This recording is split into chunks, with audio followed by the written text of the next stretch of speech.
one of the guys who I'm sure is probably going to listen to Panama on his way to the arena tonight. The coach, Kyle Barlow, joins us now.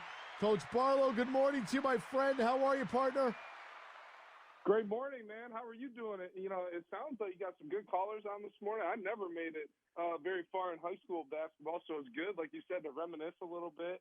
My era was every warm-up song in high school and continued into college was "We Ready." You know what I mean? Like everybody had that song, and now even in games today, when they start playing that, the bring them out. Like when the team's coming out, I'm like, okay, all right. Have we been down this same road before? Right? Like, come on, can we get something new? It's not like the music industry is getting any shortage of songs out there. Yeah, I like that that Lil Uzi Vert, I Just Want to Rock. They've been playing that more and more during warm-ups, and we play it before tip-off at Toledo, and it seems to really the players seem to really enjoy it. I really like it. Kind of a catchy little beat there for a couple minutes, so that's a good time. Coach Barlow, I'm having some trouble trying to figure out what exactly, because you did your GA years under John Beilein at the University of Michigan. You're a real Michigan man, Concordia alum. That's where he played his college ball. Don't let him fool you. This guy had game back in the day. I had people telling me, a guy by the name of Garrett Keeler, by the way? Have you ever heard that name? I do. Okay, yeah, Garrett Keeler is like, oh, man, I got to listen to Kyle. He and I were at Concordia at the same time. I'm like, no, you weren't. Maybe you guys were. I don't know. But he looks forward to you every week. Bellino, it's a school of 400 undergrads. Like, yeah, I knew the guy, right? That's crazy. You knew Garrett Keeler. Wow, small world. He's just in Arizona, living his best life, downtown Scottsdale, he and his wife. Oh, man. Anyways, neither here nor there. I got to ask you, I'm having some trouble trying to figure out whether or not the Michigan Wolverines are going to make the tournament. I mean, what I know the loss to Central Michigan. You brought this up. Is an anchor. I was hoping. Yeah. We'll forget about that. I was hoping you brought this up because 3 weeks ago you were asking me to write their eulogy. I mean, you were the pastor. You were asking me to write the eulogy, speak the eulogy for Michigan. You're talking to me about what it takes to get in the NIT, and I said, hold on, Bellino. Like, the beauty of the Big Ten is you play net quad one games every game in the Big Ten. Wisconsin at home, quad one game. Rutgers on the road, quad one game, right? Like, you get every single chance to get yourself back in this thing, and Michigan has. Like, they climb back into the picture. Now, going down to Illinois, right, is the remaining game, and then I forget, I'm blanking. They got somebody at home who's a quad one game to end the year, right? I forget who it is. No, we got Illinois on the road. This is the song that was playing in the background as I was talking about. What does it take to get into the NIT? Yep. It's hitting them with little taps there. We've got Illinois on the road and Indiana at Assembly Hall on the road to close down the season. That's what the schedule's looking like. Wisconsin was our last home game. Just like they drew it up, Terrence Williams just threw it into Hunter Dickinson, and he just was like, here, one dribble, just chuck it, and it went in. Pandemonium. Oh, my God, went in overtime. It was crazy. A little reminiscent of Chrysler Center back in December when the Bobcats threw one off the backboard with 1 second left. It almost worked. Forced overtime. It was a little reminiscent of that, right? But no, man, what a great game. And, I thought, they controlled early and, obviously Wisconsin came back. But anyways, my thing is, I told you that there's going to be a chance to make this tournament. Now, if you split, because these are both quad one games you got coming up, if you split those and then you win 1-2 and, I don't know, dare I say 3 in the Big Ten tournament, you're putting yourself in a really good position to maybe get in that playing game for that 12 seed or that 8-9 seed, whatever they do it now. I think the 12 seed is the playing game now. So you're putting yourself in a good position there. So the BPI, just to tell people how screwed up this is, the Basketball Power Index has Michigan ranked at 53rd at 17-12. They have Ohio State. That's 10th in the Big Ten. They have Ohio State at 9th right now, the BPI, and 43rd in BPI. It's just crazy. Strength of schedule rank for Michigan, 24th. Strength of record rank, 53rd. I don't know. You have net rankings. They're like 50 to 55. They're going to be somewhere in that range right now. Like, yeah. I just, you figure if we're looking for the top, 64 plus 4 in the net rankings to make the tournament, like, does that mean they're good enough to get in? What's the selection committee looking at? It doesn't, because you probably need to be top 45 at minimum in the net rankings. I think in the history of the NCAA tournament, there's only been X amount of 50 plus. net rankings, only a handful to make the playing game because, like, yeah, it's 68 teams, and you're like, well, all you got to do is be top 68, but you forget there's, how many ever automatic qualifiers? 32. Yeah, 32 automatic qualifiers, which, the automatic qualifier for the MAC, for example, because I know this, at best is going to be Toledo at a net 80. So, like, that, and then that takes one spot off your 68. So now you got to be top 67. And they do that for all the leagues. So you really need to be top 40, top 45 to really feel like you have a chance. But that's where the net rankings, the quad one victories really come into play. And those can really boost you up the net rankings because Michigan wasn't even top 50 or top 60 a little while ago. So they're really making a push here late. Very similar to last year, Bellino. A certain point guard starts playing a lot better. Oh, yeah. Surrounding pieces start playing a little better, Bellino. Give me a little chills. Think about last year. I'm telling you what, I tweeted this out a while back, but I knew very early on, once Jalen Llewellyn went down with his injury, Doug McDaniel was going to be asked to be more than just a change of pace guard for spot minutes here. This kid was going to have to grow up, and he was going to have to grow up fast. And I'm watching him play, and this is a Doug McDaniel and Terrace Reed Jr. fan account. That's my Twitter. My Twitter is Terrace and Doug propaganda machine is what it is. I mean, it's just like those two can do no wrong. They're so young. They're so raw. Doug is figuring it out. He's doing an amazing job of doing so. And for me, looking at this team, Kobe Buffkin really coming into his own. He took some shots the other day. We were like, he might be reading the old Twitter, might be reading John Hollinger tweet, talking about, hey, here comes Kobe Buffkin, first rounder. What's he going to do? And it's like, please don't read that. Don't even pay attention to it. Don't talk to anybody. Throw your phone in the ocean. But it's interesting, things are really moving around the court. They're using Hunter Dickinson a lot more, and, one guy hasn't been in the lineup. It does raise my eyebrows a little bit there.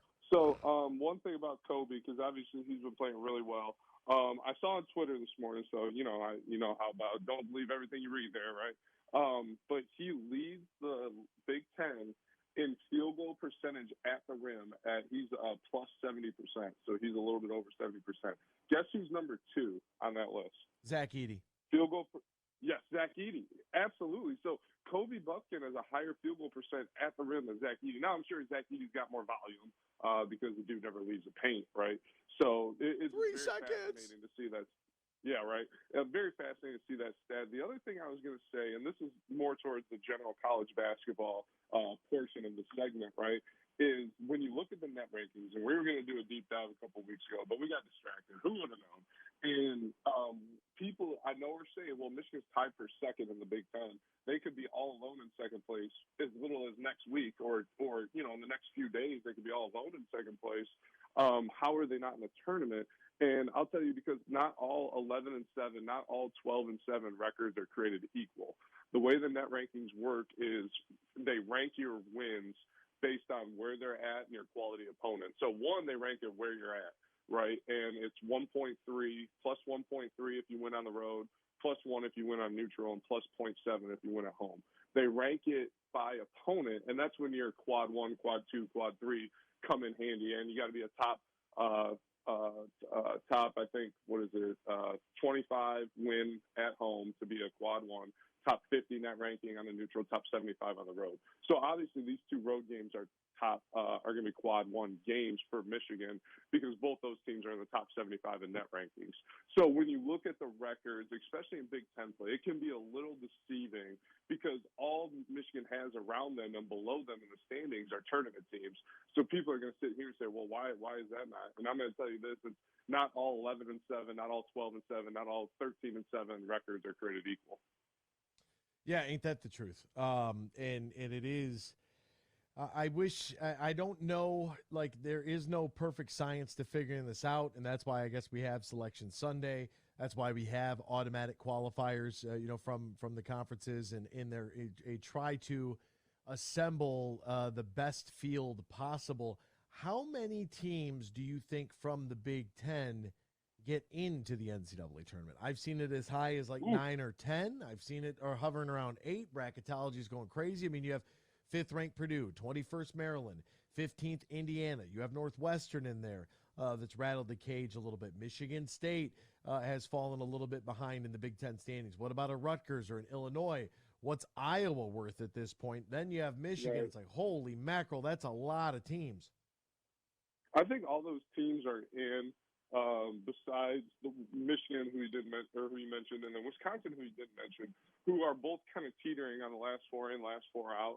I think those are your two wild cards right there. Like, they're going to have to get some wins down the stretch, obviously, and win a couple games of the Big Ten tournament, obviously. So for the teams you just rattled off, what was that, 6 or 7? I'd feel pretty good about 6 or 7. It really just depends on what Michigan and Wisconsin do down the stretch to get to that 8 or 9 clip for the Big Ten this year. Is it weird that when you beat a team, you then root for them? Like, I saw this debate going back and forth, like, you know, Michigan fans, you can't root for Michigan State. It's Michigan State. And it's like, well, you know, Nope. you did beat them, so you kind of want them to win, right? Absolutely. No, it's not weird. This is sports, guys. What are we talking about? Would you rather Michigan be sitting home and watching the tournament as a Michigan fan? Your team's not in it. You can't fill out that bracket just because you hate Michigan State so much who's in already. Like, no, that's to me, that's stupid, man. You take all the help you can get, right? At the end of the day, you root for your teams when you play, but no, man, shoot. Whatever it takes, buddy. My man almost just cursed. I just want you to know that he almost he said, like, what is going on here? Shoot, he says.